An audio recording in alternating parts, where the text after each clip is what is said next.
Sriwijaya FC berhasil mengalahkan KS Tiganaga dengan skor 2-0, Kamis, tanggal 21 Oktober tahun 2021.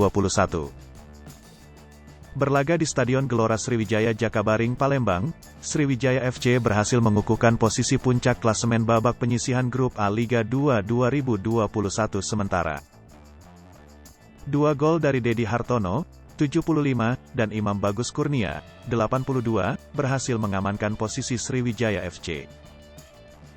Kini Sriwijaya FC duduk di puncak klasemen dengan perolehan 12 poin, disusul PSPS Pekanbaru, 7 poin, PSMS Medan dan Semen Padang FC, 5 pin, KS Tiganaga, 2 poin, dan Muba Babel United, 1 poin.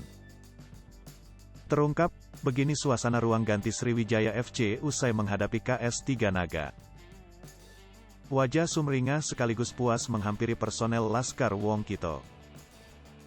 Maklum, mereka dari awal babak penyisihan hingga 4 laga saat ini belum mengalami kekalahan.